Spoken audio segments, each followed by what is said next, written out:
All right, let's talk about Shaun Hamill's incredible debut novel, A Cosmology of Monsters. We're going to deconstruct this modern classic today because, wow, it's a book that does something really unique. It mashes up this huge, sprawling family drama with some seriously chilling cosmic dread. Okay, let's start with the quote that, let's be honest, put this book on the map for a lot of people. I mean, come on.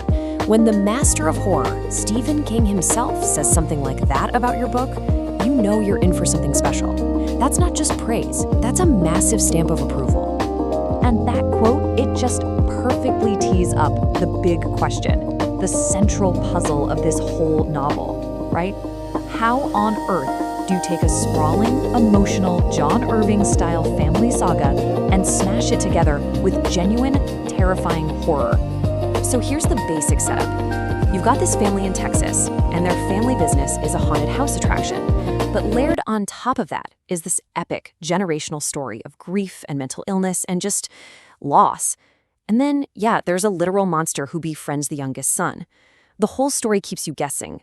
Are these monsters real, or are they just a manifestation of all the family's pain?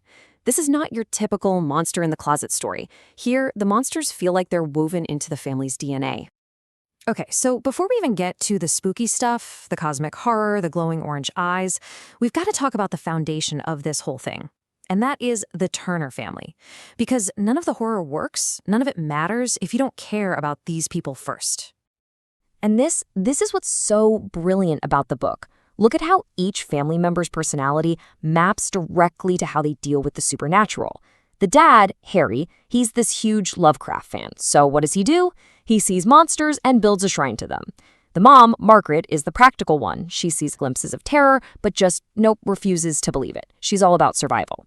Then you have the kids, and they're all different reactions. Sydney gets swallowed by it, Eunice is haunted by it through her mental illness, and then there's Noah, our narrator. He's the one who doesn't just see the monster, he opens the door and lets it in. And get this. Their family business is the perfect metaphor for their internal collapse. It's this haunted house attraction called The Wandering Dark. It starts out as the dad's passion project, but over time it just decays into this physical representation of all their misery.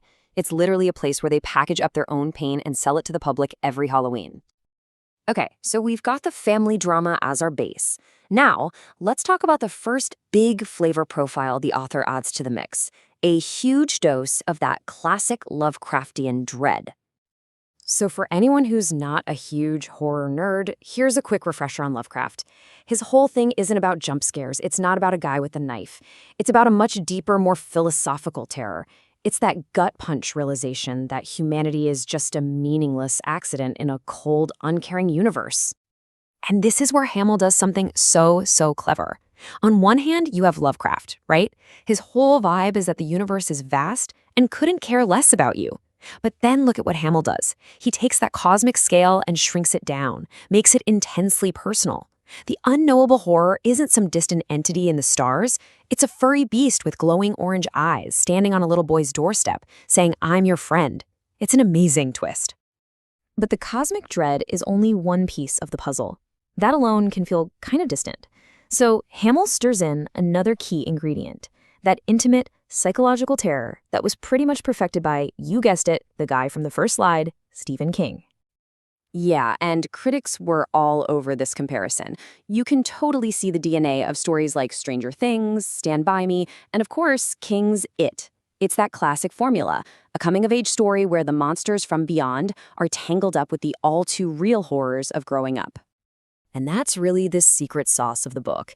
It makes this powerful argument that the supernatural stuff, the monster, it only has teeth because we care so much about the real-life horrors the family is going through. I mean, the crushing weight of grief, generational trauma, mental illness, those things are just as scary, if not more so, than any monster.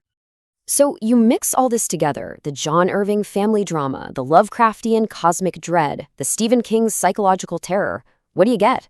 Well, you get a book that a lot of people absolutely love, and a book that a lot of other people just don't know what to do with. It's acclaimed, for sure, but it's also really divisive. And you can see that right here in the Goodreads ratings. I mean, look at that. The vast majority of people, what is that, over 60%, give it 4 or 5 stars. They really connect with it. But then you still have a pretty significant chunk of readers who didn't. It's just not a book for everybody, and that's okay. And a big reason for that split in opinion comes down to moments like this. The book takes some unexpected turns. One reviewer called it weird sex stuff, and they're talking about a specific scene, a sexual encounter between Noah, the narrator, and the monster. And yeah, that's a moment that catches a lot of readers completely off guard. It's confusing, it's weird, and it's definitely a choice. Which leads to the big question, right? Why put something like that in your book? Is it just there to shock you, or is there something deeper going on? Is it actually serving the story in some way? Well, it seems the answer is all about foreshadowing. Those really strange, uncomfortable scenes, they're setting the table for the novel's absolutely heartbreaking ending. It all comes down to Noah having to make this awful Faustian bargain to save the people he loves. It redefines love and sacrifice in this really dark, transactional way. And so that's where the book leaves you. It's not a happy ending by any stretch of the imagination. It leaves you with this heavy, haunting question.